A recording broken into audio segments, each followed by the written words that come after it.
Salam jumpa kembali saudara-saudara sekalian di rumah. Saya Pastor John Torin datang dari Paroki 1 Simon Petrus Gembala. Hari ini renungan harian tanggal 10 Agustus 2020. Kita mulai dengan tanda salib dahulu. In nomine Patris et Filii et Spiritus Sancti. Amin. Saudara sekalian, tema renungan kita hari ini adalah belajar seperti sebutir gandum. Rasul Paulus berkata dalam Injil, dalam suratnya pada umat di Korintus, 2 Korintus 9 ayat 6, menabur sedikit akan menuai sedikit, menabur banyak akan menuai banyak. Jadi dikatakan, dan kalimat ini amat orang sukai. Kenapa? Dikaitkan dengan memberi banyak waktu ibadat, akan dapat puluhan kali lipat hasilnya dalam hidup. Boleh-boleh juga ditafsirkan seperti itu. Mungkin begitu yang dialami, ya. Berbuat baik merupakan sebuah kepantasan sebenarnya. Dan Paulus katakan dilakukan dengan sukacita. Dasar memberi dengan sukacita karena kita ingin mendapatkan berkat, balasan berkali lipat dari Tuhan. Kita berbuat baik karena sudah mengalami kebaikan Tuhan. Tuhan menginginkan kita semakin berkelebihan dalam kebajikan. Berkelebihan dalam kebajikan adalah buah yang kita inginkan dan panen yang kita mau tuai.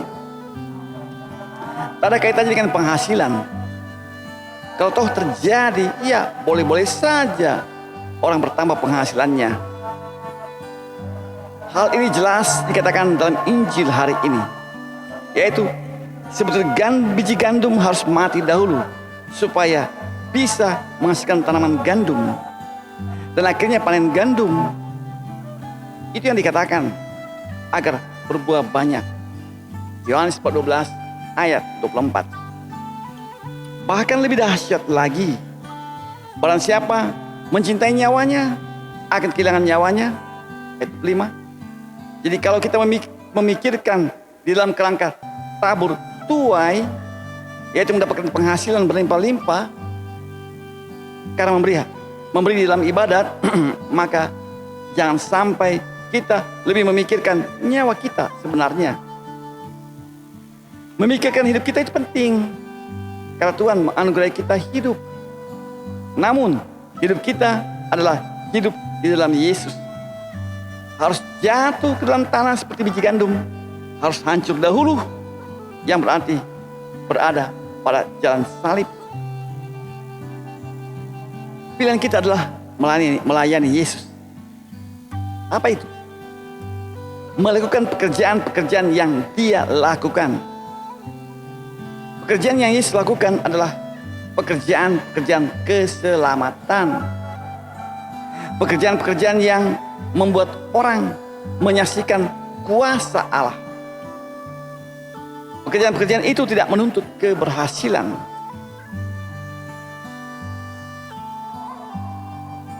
Manusia melainkan melakukan dengan penuh percaya.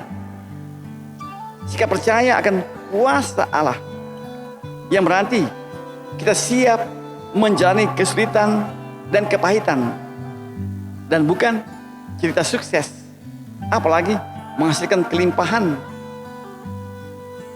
Paulus menunjukkan semakin kita memberikan diri, melakukan pekerjaan-pekerjaan Tuhan, semakin kita diberi anugerah berlimpah. Pekerjaan-pekerjaan Tuhan bukan berarti pekerjaan ibadat di dalam gereja, melainkan pekerjaan di dalam dunia ini yang dilakukan demi kebaikan bersama. Anugerah berlimpah yang dimaksudkan bukanlah kecukupan penghasilan, melainkan kekuatan darinya yang membangun daya-daya rohani di dalam diri kita. Melalui daya-daya rohani, maka segala kemampuan kita dan bakat kita yang kita punyai akan kita pakai untuk semakin membangkitkan hidup bersama, membangkitkan kebaikan hidup bersama, dan akan meningkatkan kehidupan kita sendiri. Kita semakin tangguh hadapi tekanan hidup karena kita percaya bahwa segala yang kita lakukan tidak sia-sia. Seperti sebutir gandum yang jatuh ke tanah, tidak akan sia-sia, kendati harus hancur dahulu supaya bisa menghasilkan butir berlimpah. Amin. Laudatus Yesus Kristus, terpujilah namanya. Sampai jumpa kesempatan berikut.